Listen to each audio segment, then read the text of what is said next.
Sam Seder on the Majority Report. Emma Vigeland is out today. Joining me now, Sarah Jaffe, fellow at the Type Media Center based in New Orleans, and just having written a piece for In These Times, in Tough Loss, the high-profile UAW campaign at Mercedes-Benz in Alabama falls short.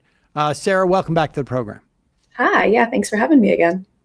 So just back up for us. I mean, we had talked about this quite a bit. It was a 4-day vote. We had been anticipating it, even prior to what took place at the Tennessee plant and the VW plant. But it was 2,045 votes to join the UAW, 2,600, a little bit more, 2,642 against. Yeah. There was about probably 300 or 400 people who didn't vote who were in that unit. If I remember correctly, it was around 5,000 workers.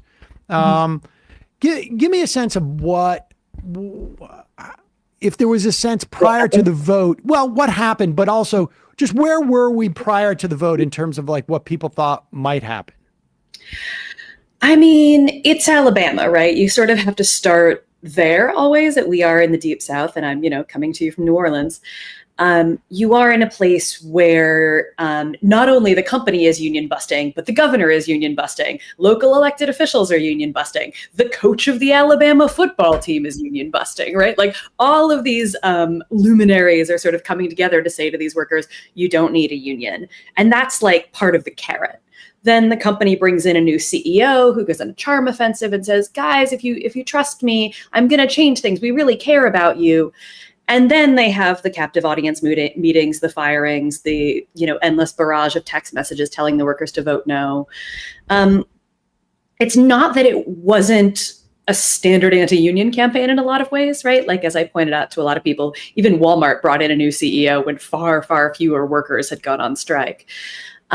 But it's Alabama, and you're not used to these things. And it ended up, it worked. It worked on enough workers that they changed their mind and voted against the union, despite, the workers going into the campaign thinking they would win.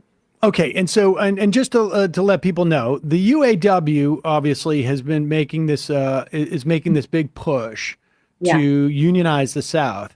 And in the wake of the contracts that they won with the big three, right. They basically said, we're not going in and attempting to have a vote, because you're allowed to have a vote if 50% of the people sign, right? Is it 50%? Or you can file with less than that. You can file an election with far fewer than that, right? Remember the Amazon Labor Union filed with 30% of workers having signed cards. So you don't have to have 50%. Most unions want to go into an election with something like 70% of workers having signed cards, because they know that the union busting will peel some people off. But what I think is really interesting about this particular campaign, right, is this was really worker driven. This was something that the workers at that plant have been organizing off and on for years with the help of the UAW, sometimes more than others. But this time around, they really looked at the big three. And as a couple of them said to me, before we were sort of promising pie in the sky, and this time you could look at the contracts that they won at Ford and GM and Chrysler, whatever it's called now, Stellantis, and say, this is what we could win. So you had this sort of flood of union cards coming into the UAW after the big three strike, not just from Mercedes workers, but from Hyundai workers, Honda workers, Nissan workers, right? Tesla workers. It's always my favorite to talk about. And those workers are looking at what was won in that national strike and saying, oh, like, this is what having a union could do for us. So, I was reading your piece. This started in September, I guess in the fall of 2023. It feels like it had been happening for a long time, but that wasn't, this is a very nascent sort of, I know there's been attempts in the past at this Mercedes plant, but nothing as sort of like, I think it had never gotten to an election. Yeah. It had never gotten to an election. And so when the UAW gets this, are there other plants out there that might have signed a similar number of cards? Because I wonder how much like the German aspect plays into this, because And this came up last week around Thursday or Wednesday. The UAW announced that they were filing unfair labor practice or the equivalent with the German government. Right. Explain that dynamic and what you found if the UAW felt like there was a value to doing German plants first before they do other Japanese plants. Well, I mean, the interesting thing, right, is that the Volkswagen plant in Chattanooga, the one that unionized just about a month ago, right, finally, that was their third union election at the Volkswagen plant. And that was with over the course of like a decade. I mean, I remember back in like the 2014 when you had the senators coming out there, the federal senators coming out against that. Well, and that particularly because Volkswagen actually signed a neutrality agreement. So ostensibly, Volkswagen was not busting the union. So that got left to the governor and the senators and everybody else in, the state of Tennessee who wanted to make sure that the workers didn't have a union. And so when you look at that, right, that it took all of this time to get to a yes vote at the plant where the company is not opposed to having a union. Then you get Mercedes, and like several of the workers pointed out to me, right, that like the Mercedes plants in the US are the only plants that the company has worldwide that are not unionized. The German automakers are kind of seen as lower hanging fruit, but Mercedes was not Volkswagen in this one. The company definitely had anti-union consultants. They were definitely barraging the workers and holding captive audience meetings and all of the usual sort of array of, dirty tricks and, offers. And like, we should note, right, that one of those offers was they actually ended 2-tier pay structures and gave everybody a raise. So, the workers at Mercedes got something out of this union campaign, even without having won a union. Right. And so when you look at all of that, right, that yes, on the one hand, the German manufacturers, because Germany has sectoral bargaining and works councils and all of these things, and is seen to be a more pro-union place, these seem to be easier maybe than the Japanese companies where everybody assumes kind of the gloves will be off. And isn't there German statutes though that say that they have to be neutral in these things? And it seems that, I mean, based upon your reporting, it seems like they weren't neutral at all. It doesn't quite say they have to be neutral, right? And I'm certainly not an expert in German labor law. But there are stricter laws on what they can do in Germany than there are certainly in the US where, again, they're allowed to do pretty much anything they want to you. So yes, they have filed complaints. I don't know what the results of those are going to be yet. The annoying thing about unfair labor practice charges, whether in this country or any other one, is that like courts are slow. Right. And so, you mostly don't want to get bogged down in a million court decisions because, if you see bringing up Tesla again, since I love to talk about Tesla, right? The Tesla workers have, had unfair labor practice charges upheld by the labor board, and Elon Musk appealed them to the Fifth Circuit, and the Fifth Circuit upheld them. And he's still not doing the very little thing that he was asked to do by the labor board, which is essentially to rehire the fired workers and to tell the workers that they have the right to join a union, because the labor board can't really you in what army essentially is. Exactly. Right. So Germany in this case might be able to do more than the US, but I'm going to guess that like, that's not going to be enough to make the company kind of go, oh, fine, we'll let them have a union. I think the workers are going to have to overcome the union busting campaign, which is unfortunately kind of true everywhere these days. So I imagine there's essentially like two different constituencies that are sort of putting their heads together right now, and maybe in similar ways and maybe somewhat together. But that would be workers at the plant thinking, okay, we're going to do this again. I mean, I've even seen interviews with some of the workers saying like, we got to wait 3 or 4 months or whatever we get outside the window of when we signed it, the cards last time, and we're going to do it again. And I would imagine there are people back at the UAW, national headquarters going like, okay, we're going to do this again, but when we do, we're going to do it. We're going to do this. And, in the plant, the same thing. Would you have a sense of like what that is? Like, do they have a sense right now of like, these are two things that we could have done differently or better that next time around we're going to do differently or better? I mean, I think the thing that you always want to do is better inoculation, right? So saying to the workers, like, yeah, the company will bring in a new CEO who's going to make a bunch of promises, and here are the examples of the places that have done that before, and this is how it hasn't actually worked out. Things like that are really key. One of the challenges in this campaign was that they did a lot of the organizing on the shop floor. And they did that partly because the workers who were driving this campaign, again, this was really led by the workers on the ground and not by UAW headquarters.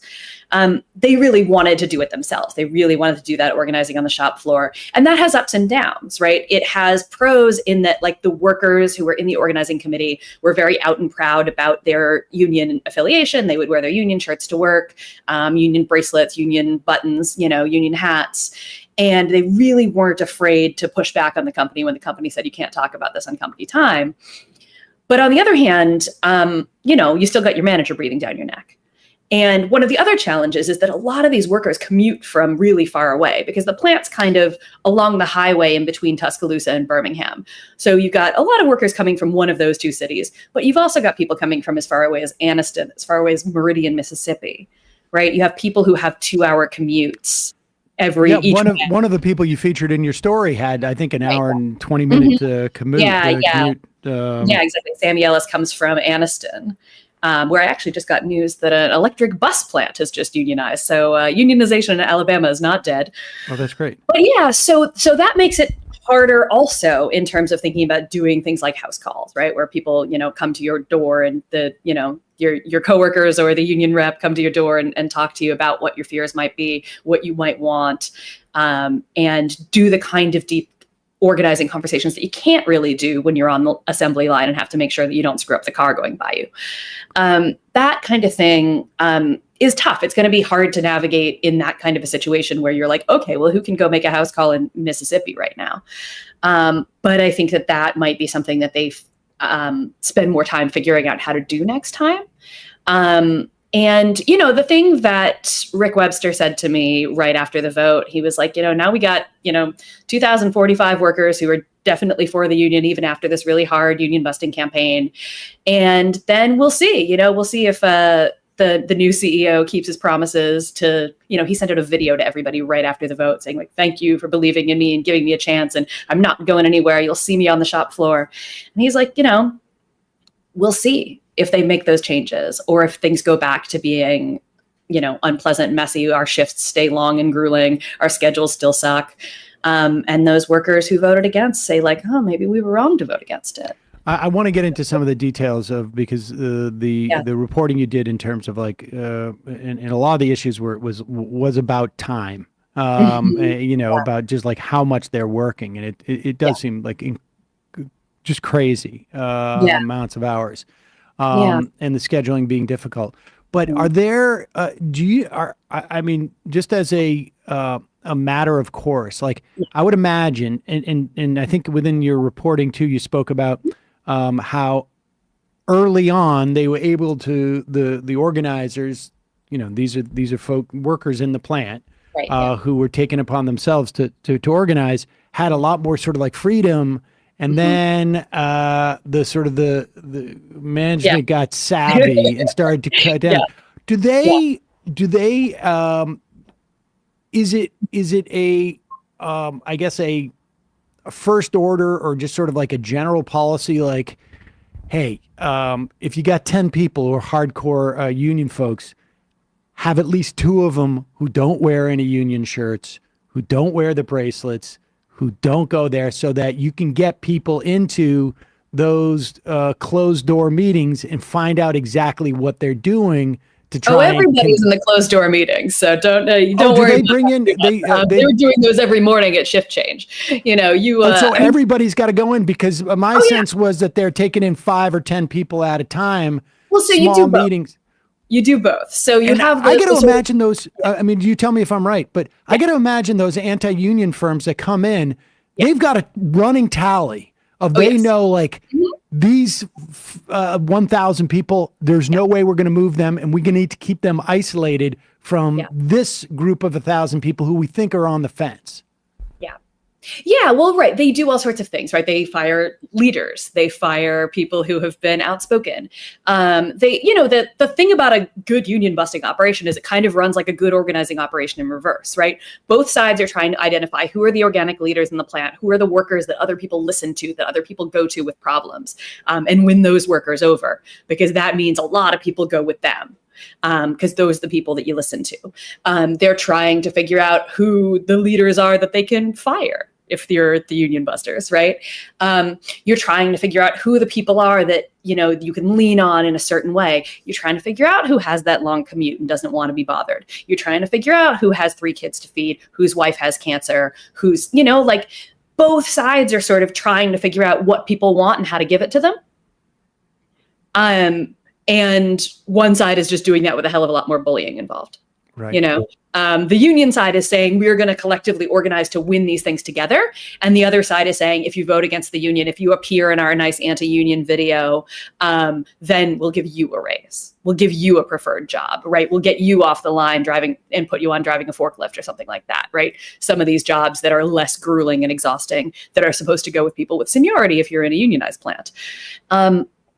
So, it's both sides are really looking for the same things. It's just one of them is doing it with a combination of sort of bribery and pain, and that's the anti-union side. And the pro-union side is saying, look, we can win this if we work together and we have each other's backs. What were the major things that the union organizers were looking for in terms of reforms at the plant? Yeah, time really is such a big one. And we're seeing this more and more often since COVID, where people really, I think, got a sense that we didn't want to spend our entire lives at work, especially when lockdown hit and you kind of can't do anything that you enjoy with your life. The only thing you can do is go to work. So we're really hearing from a lot of people in auto plants, but also in fast food restaurants, in all sorts of places, that they want more time off, right? The UAW, one of its big demands that wasn't one, but is still a focus for the union during the Big 3 strike was the 32-hour work week, right? So we're literally talking about shorter work weeks. The workers at Mercedes just want to not be on a 6-day, 10.5-hour shift schedule with sometimes mandatory forced overtime, right? They don't want to work, the company went to just 2 shifts at the plant. So there's a day shift and a night shift. And so the night shift is really the night shift. And so they want to change that. So instead of having one night shift, you have sort of 3 shifts. So one is part of the night, one is part of the night, but you can get at least some semblance of a normal night's sleep. Right. People want to have weekends off so they can hang out with their kids. With the rotating schedule that they're on now, their days off are often in the middle of the week where maybe your partner has a job and has to go to work and your kids are in school and you're just at home alone catching up on sleep because you're exhausted. So that's a really, really huge one. That question of preferred jobs, like I was saying, where you get people sort of put into those based on favoritism rather than seniority, that was a big thing. Being treated with respect, which is something that, again, you hear over and over and over again, and it shows up in so many different ways in different union campaigns for different groups of workers, what respect looks like. But it's an overarching thing that people want to feel like they have some say in the conditions of their labor. And they want to be treated like humans and not like robots. The thing that Rick Webster said to me is people apply for a job in these auto plants and they think you're going to be an assistant to a robot. And what they don't realize is you are the robot. Right. And people don't want to be robots. In my experience, people do not want to be robots. So what's next? I mean, it sounds like the workers that I've seen interviewed at this Mercedes plant, they're just waiting when we get, I guess it's a year out, so probably sometime in September, late or early October, they're going to they're going to have people sign the cards again. But from a national perspective or a sense from other large car plants in the South, do we have a sense of where the next story is going to be about that's equivalent to what's happened in Tennessee or Mercedes? Yeah, I mean, there are a few, right? There are ton of non-union auto plants across the South. There are a ton of them just in Alabama. Alabama is now the third largest auto manufacturing state in the country. So there are several options that it can be. There are workers organizing at a lot of these plants. I don't have a sense of where the next election is going to be yet, but we shall see. And in the meantime, I think there are going to be lessons taken from this organizing campaign. There's going to be lessons for what finally worked at Chattanooga. The workers at Volkswagen are going to be bargaining their first contract hopefully soon, and we're going to see how that goes. And it's going to be a slog, but we, as Jane McAlevey famously says, right, there are no shortcuts to any of this, unfortunately, because, the planet's on fire. But there's going to be a lot of hard work ahead. I know I sound like a cliche, but I think that there's something really important about recognizing how hard this is and how much of this the workers did on their own. And saying like, okay, then what kind of support do you need next time? What kind of community organizing do you need to do next time? What kind of backup from the national union is helpful? What kind of it is unhelpful? And learning a little bit more about the details on the ground at all of these different plants and what the issues are, because I imagine some of them are the same and some of them are different. Sarah Jaffe, fellow at Type Media Center based in New Orleans. We will put a link to your piece on the UAW campaign at Mercedes in these times at majority.fm. Thanks so much for your time today. I really appreciate it. Thank you for having me. Hey, folks, don't forget to hit the subscribe button and check out our daily show. We do it every day at 12 p.m. Eastern for about 2.5 hours. We even take phone calls. You should check that out.